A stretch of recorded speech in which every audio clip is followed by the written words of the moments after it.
Министерство финансов объявило прием заявок на участие в конкурсном отборе проектов развития общественной инфраструктуры, основанных на местных инициативах. Механизм, когда население само решает, куда и как эффективно потратить бюджетные средства, успешно реализуется в Якутии с 2017 года.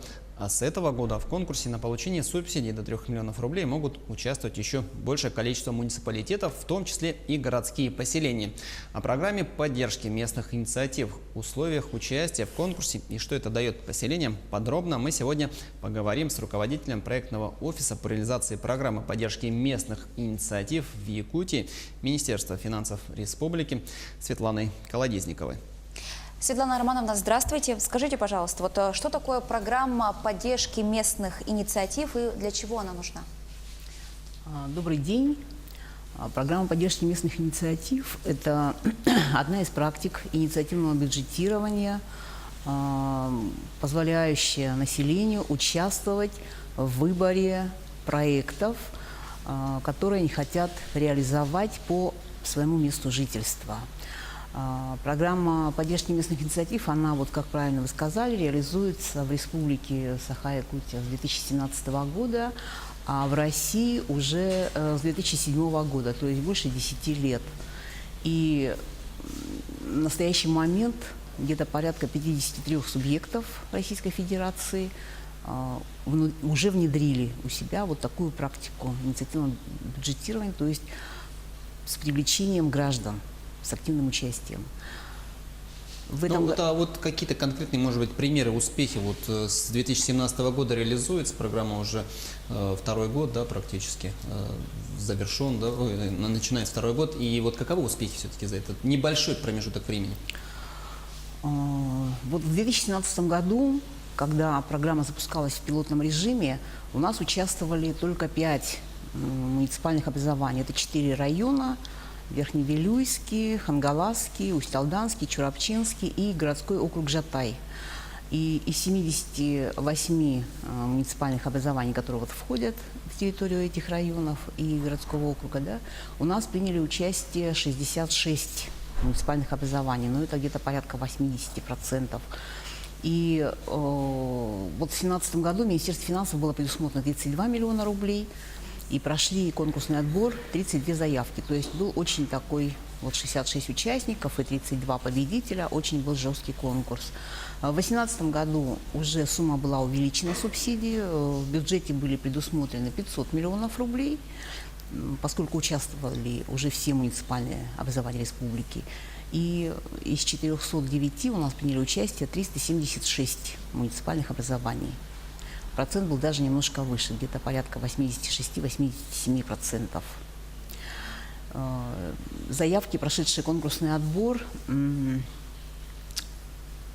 из 502 заявок, которые были поданы на конкурс, у нас прошли конкурсный отбор 451 заявка. Преимущества основные программы поддержки местных инициатив в том, что люди как бы начинают более активно участвовать, начинают задумываться больше, что они хотят реализовать, что они считают, на что нужно потратить средства бюджета, чтобы стала жизнь лучше.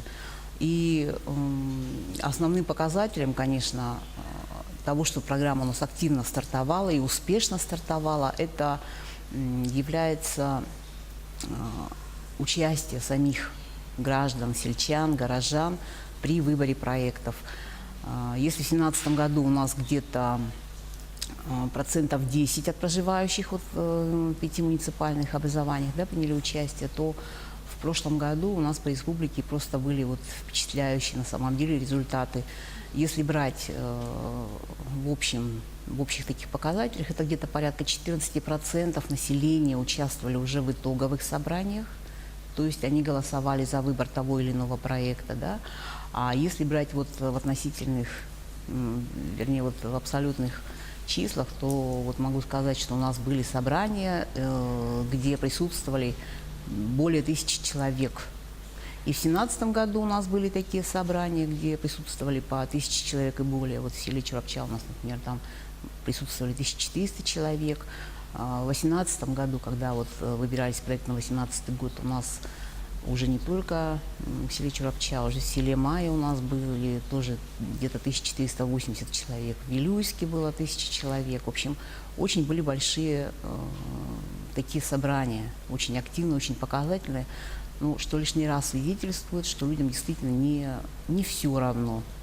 А вот сами мнения граждан вот, в различных районах, они сильно меняются, разнятся? И какие-то примеры можете проектов привести? Вот, какие наиболее востребованы были в каких-то районах? Ну, все условия участия в конкурсном отборе, они у нас прописаны в постановлении правительства. Постановление правительства Республики номер 170 от 20 мая 2017 года. И, конечно, как бы средства выделяются на решение проблемы, вопросов местного значения, то есть в рамках полномочий того или иного муниципального образования. Это все также у нас оговаривается, что в соответствии с федеральным законом номер 131.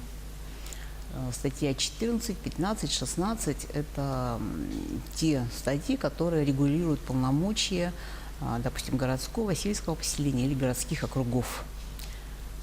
А вот вы можете назвать, да, какие конкретные проекты? Может, это там строительство каких-то облагораживания, например, памятников, я не знаю, вот какие-то конкретные примеры, да? Ну, конечно.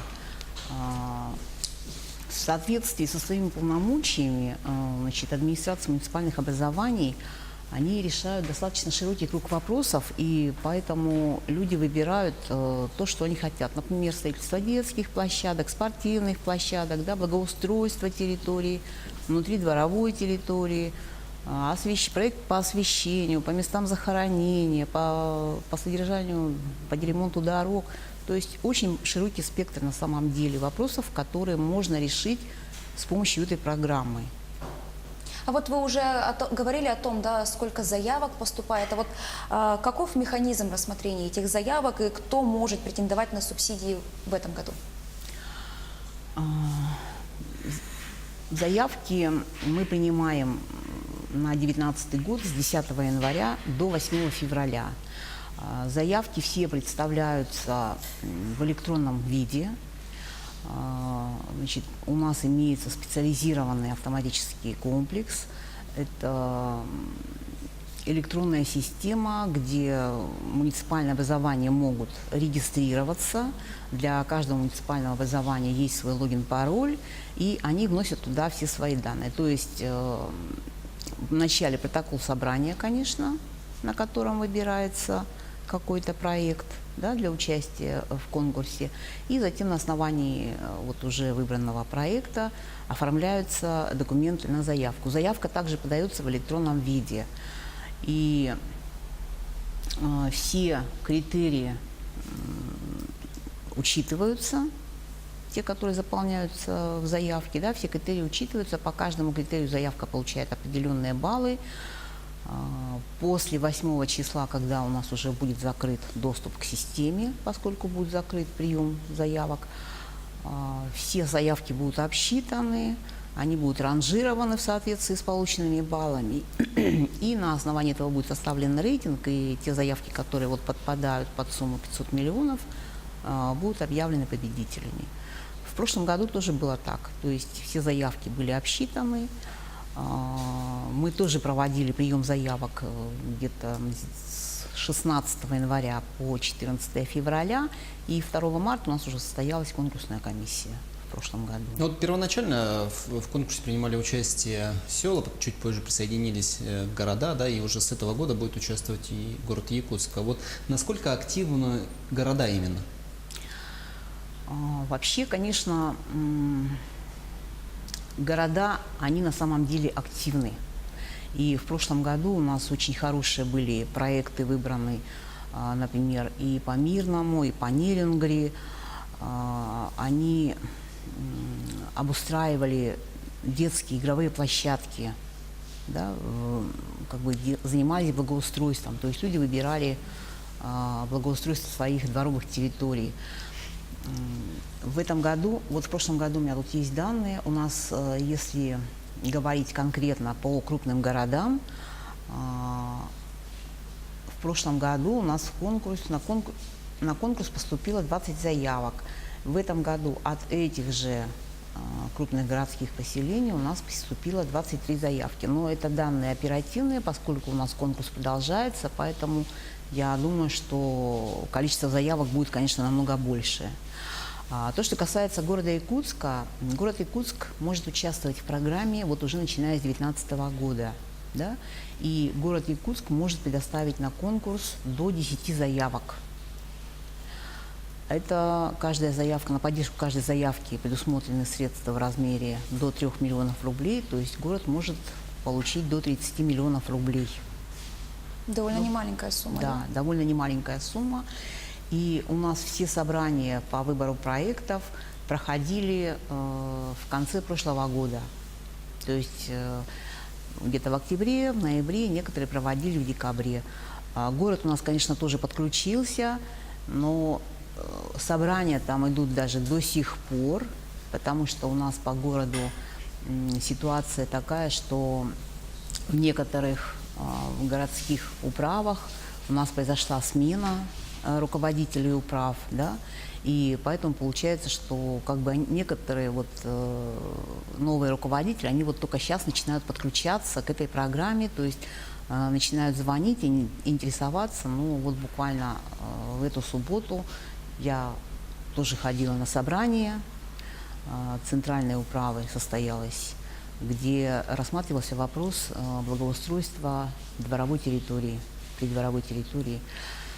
Для городских округов, значит, постановлением предусмотрено, что если в сельском поселении, например, где численность проживающих там есть даже менее 500 человек, да, есть, допустим, там 1000 человек, они могут собраться и решить на сельском сходе, то у городов немножко другая, конечно, картина. Допустим, такие крупные города, как Нерюнгри, где свыше 50 тысяч проживающих, Мирных, где свыше 30 тысяч проживающих, да, они не могут собрать очень большое количество, как бы сделать общий сход. Они могут собрать, допустим, внутри микрорайона или, допустим, жители какого-то многоквартирного дома. Это тоже у нас все предусмотрено постановлением, то есть инициаторами выдвигать предложения могут, допустим, жильцы многоквартирных домов.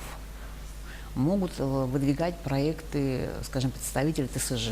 Ну, очень отрадно то, что количество людей, желающих принять участие в этой программе, да, с каждым годом просто увеличивается, и идей становится, соответственно, больше. Светлана Романовна, большое спасибо вам за участие в нашей программе, потому что нашли время, пришли в нашу студию и ответили на наши вопросы.